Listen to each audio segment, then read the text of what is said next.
Hello everyone. Today now discussing the next topic. Timeline of the disintegration of the Soviet Union. जैसे कि आप सभी विद्यार्थियों को पता है बेटा कि हमारा एनसीईआरटी का फर्स्ट चैप्टर चला हुआ है एंड ऑफ बाइपोलरिटी, उसका जो आगे उसको एक्सप्लेन कर रहे हैं, उसका जो पेज नंबर पे है आप रीड करेंगे उसी नेक्स्ट टॉपिक को, जिस टॉपिक का नाम है timeline of the disintegration of the Soviet union.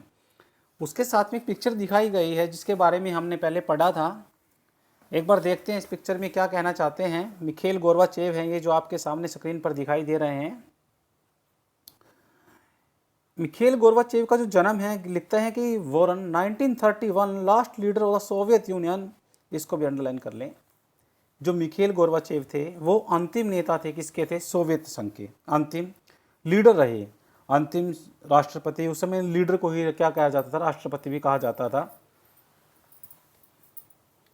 जो उनका टाइम था, पीरियड था बेटा 1985 से लेकर 1991 तक था, क्योंकि 91 में क्या हो जाता है? डिसइंटीग्रेशन हो जाता है यूएसएसआर का, जो कि 15 स्टेट्स के अंदर डिवाइड हो जाता है। 85 में जो वो प्रेसिडेंट बने पहले और लास्ट प्रेसिडेंट थे, उनका टाइम पीरियड 6 ईयर्स का रहा, 1985 टू 1999। इंट्रोड्यूस्ड उन्होंने बताया जिस समय डिसइंटीग्रेशन हुआ तो उस समय हमने देखा था बेटा कि वहाँ की इकोनॉमिक कंडीशन, पॉलिटिकल कंडीशन और उसके क्या क्या ड्रॉबैक रहे। वो कहता है introduced economic and political reform policies.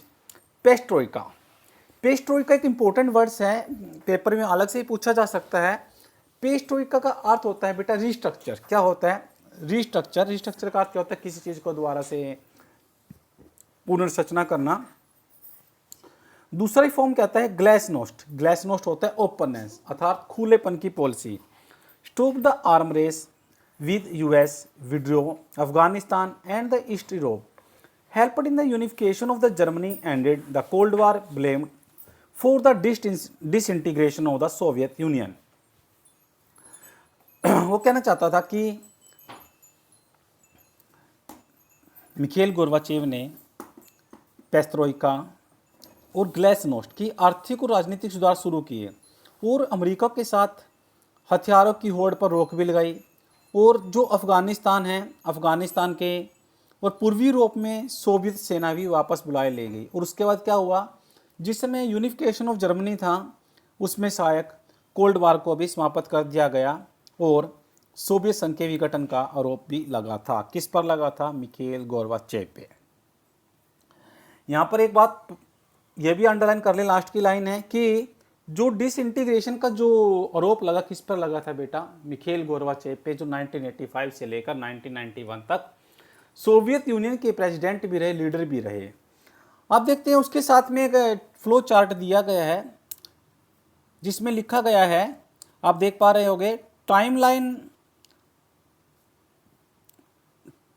Of the disintegration of the Soviet Union.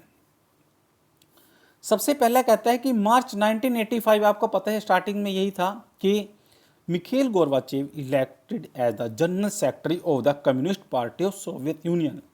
इसको भी अंडरलाइन कर लें कि मिखेल गोर्बाचेव को जनरल सेक्रेटरी के पद पर नियुक्त किया गया। और वो क्या जनरल सेक्रेटरी के महासचिव बने? कौन सी पार्टी के? कम्युनिस्ट पार्टी के। Appoints Boris Yeltsin as the head of the Communist Party in Moscow. जो बोरिस येल्सिन थे और रूस की कम्युनिस्ट पार्टी का प्रमुख बनाया गया। Initiates a series of reform in the Soviet Union. उसके बाद क्या किया? संघ ने सुधारों की एक श्रृंखला भी शुरू कर दी गई। 1988 में क्या हुआ? Independence movements begins in Lithuania, later separates of the Estonia and Latvia. बहुत इंपॉर्टेंट वर्ड है लेटविया, को बुक में भी लिखवाया है, आपकी कॉपी में भी लिखवाया है कि लिथुनिया में आज़ादी के लिए, इंडिपेंडेंस स्वतंत्रता के लिए, आज़ादी के लिए आंदोलन शुरू हो गए। और एस्टोनिया और लताविया में भी जो ये आंदोलन शुरू हुआ था वहाँ तक ये स्प्रेड कर गया, अर्थात वहाँ भी फैल गया। 1989 October Soviet Union declare that the Warsaw Pact members are free to decide their own a future. Berlin Wall falls in a November. आपको पता है कि बर्लिन वॉल को भी गिराया गया था, डिस्ट्रॉय किया गया था 1985 में। स्टार्टिंग में पढ़ा था 28 ईयर्स के बाद लगभग 61 में एस्टेब्लाइज हुई थी बर्लिन वॉल। उसने क्या कहा, Soviet Union declare that the Warsaw Pact member, कि सोवियत संघ की घोषणा की कि वार्षिक समझौते के सदस्य अपना भविष्य तय करने के लिए स्वतंत्र हैं। सोवियत संघ की क्या घोषणा थी कि जो वार्सा पैक्ट है, पैक्ट क्या होता है, एक समझौता है, उसके सदस्य अपना भविष्य तय करने के लिए स्वतंत्र हैं। और नवंबर में क्या हुआ, बर्लिन की वॉल को गिराया गया, जैसे कि आपको पहले भी बताया गया है।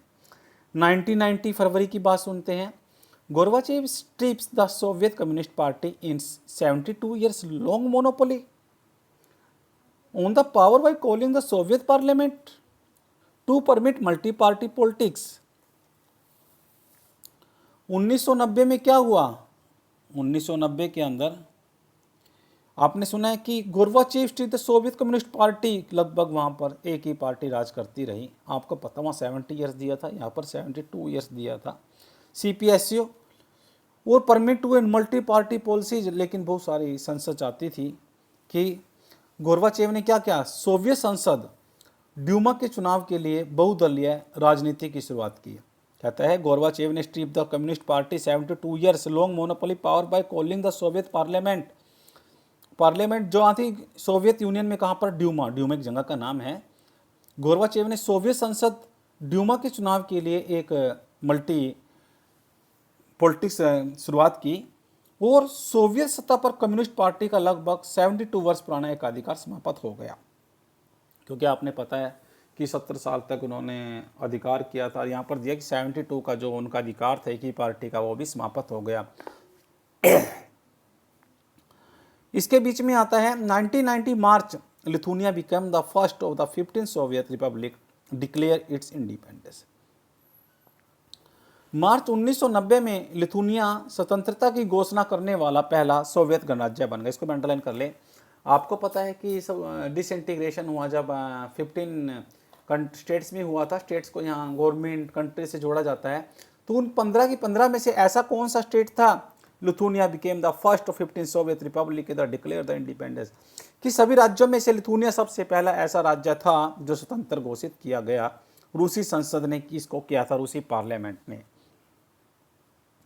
1990 June, Russia parliament declare independence from the Soviet Union, और रूसी संसद ने ही सोवियत संघ से अपनी स्वतंत्रता घोषित की। जो रूसी संसद थी, रूसी पार्लियामेंट था उसका, उन्होंने सोवियत संघ से ही अपनी स्वतंत्रता भी घोषित कर दी गई थी। उसके बाद आता है 1991 का समय था। येलसेन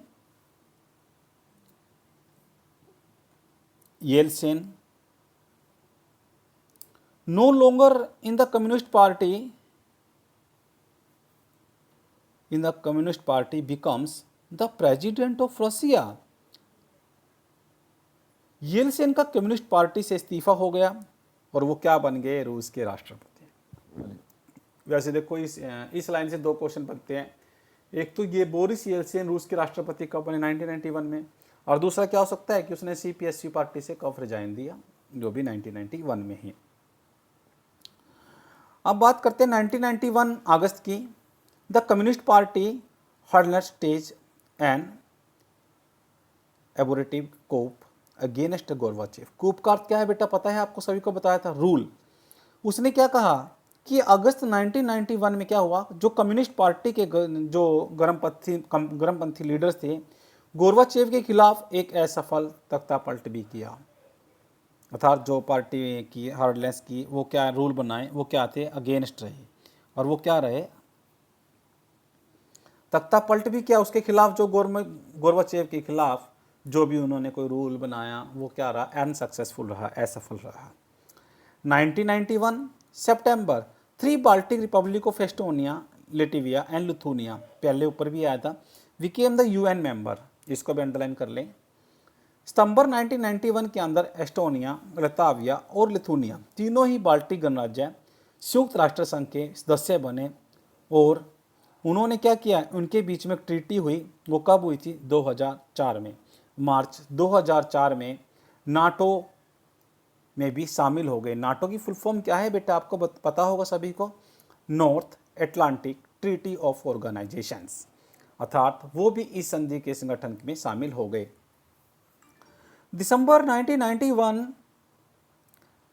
रसिया, Belarus, Ukraine decide to annul the 1992 treaty on the creation of the USSR and establish the Commonwealth of Independent States, America, Azerbaijan, Moldova, Kazakhstan, रजाकिस्तान, Tajikistan, Turkmenistan and Uzbekistan join the CS.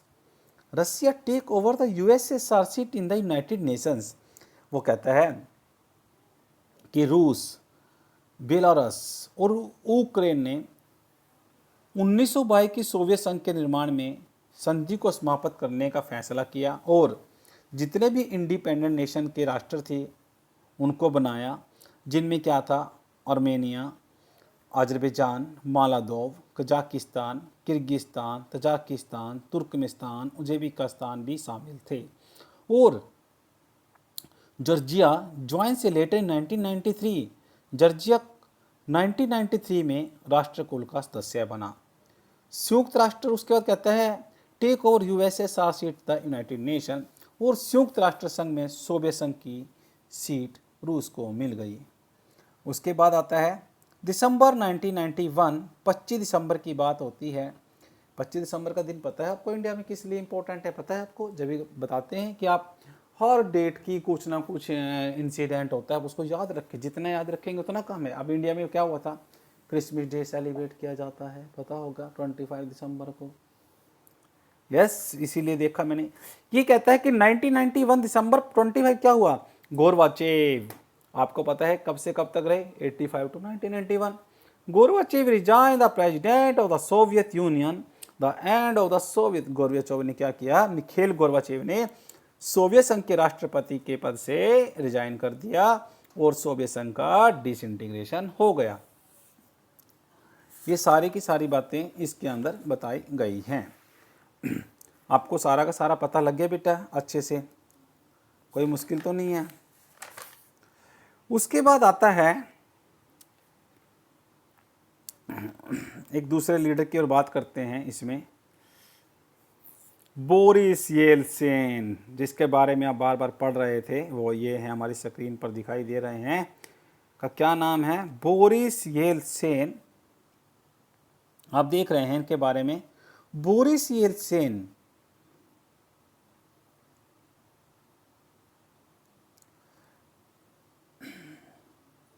1931 2007 तक इनका time period रहा और ये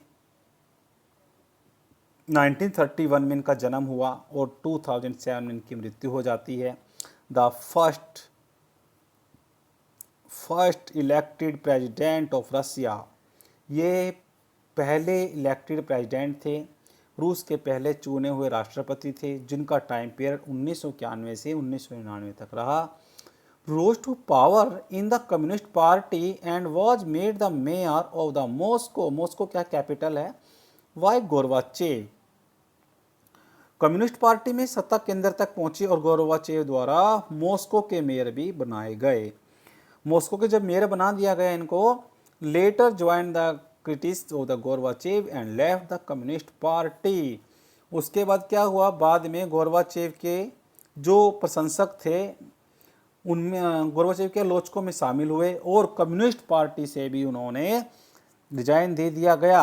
again the resign the 1991 play the key role the dissolving the Soviet Union, और 1991 में Soviet संघ के शासन के खिलाफ विरोध का नेतृत्व किया और Soviet blamed hardship suffered by Russians in their transition from the communism to capitalism।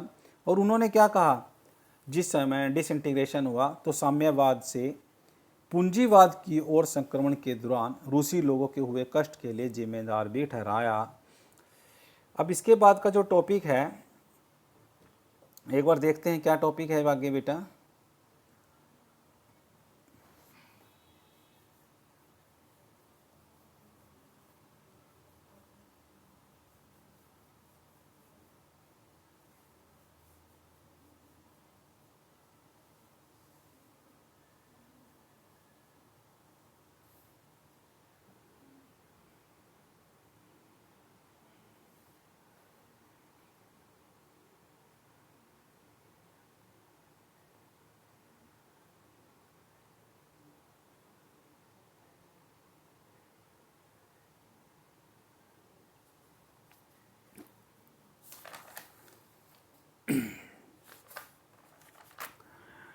अब आपने जो ये लेसन पढ़ा है एक बार इसको स्टार्टिंग से फिर देख लेते हैं हम।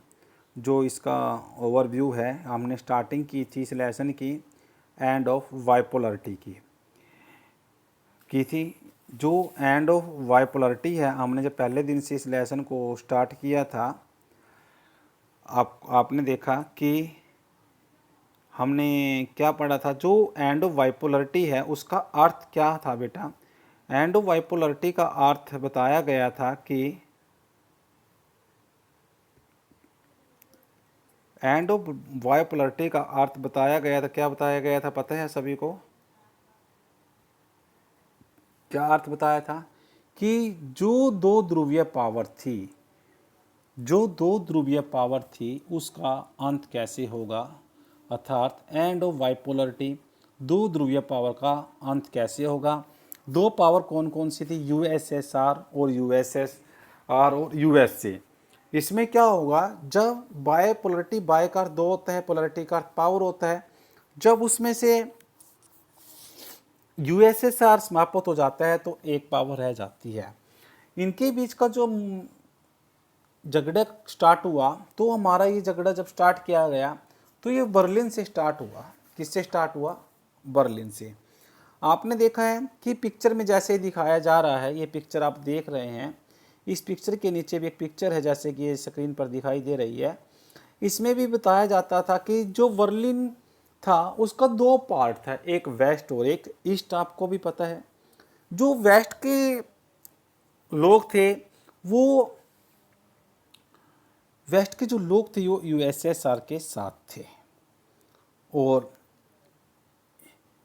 ईस्ट के जो लोग थे वो यूएसएस के साथ थे।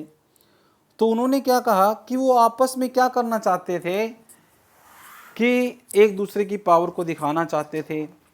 उन्होंने क्या किया, बीच में एक वॉल बना दिए, जैसे कि लोग दिख रहे हैं आपको ये बर्लिन वॉल के पास की ये पिक्चर दिखाई गई है। इसमें बताया क्या गया था कि जो बर्लिन वॉल है, एक तरफ क्या है, symbolic the division the between the capitalist and the communist world.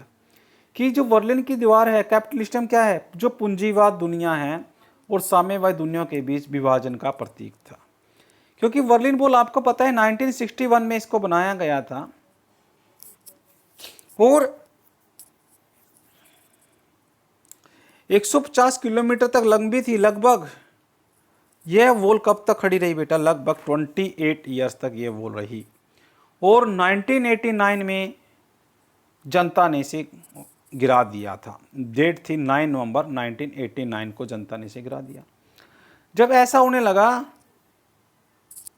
तो उससे पता लगने लगा कि जर्मनी का यूनिफिकेशन, एकीकरण और साम्यवादी खेमे की समाप्ति शुरू हो गई है। और जो ये चित्र बनाया गया है, यह चित्र एक आर्टिस्ट ने बनाया है। उस आर्टिस्ट का नाम है, आप 10th में भी पढ़ा है शायद आपने, फ्रेडरिक। क्या नाम है इसके चित्रकार का? नाम है बेटा फ्रेडरिक रेम। और ये कहाँ का है? फ्रेडरिक रेम ने बनाया है, और ये चित्र यूनिवर्सिटी ऑफ यूटाह में है। एक यूनिवर्सिटी का चित्र बनाया गया है।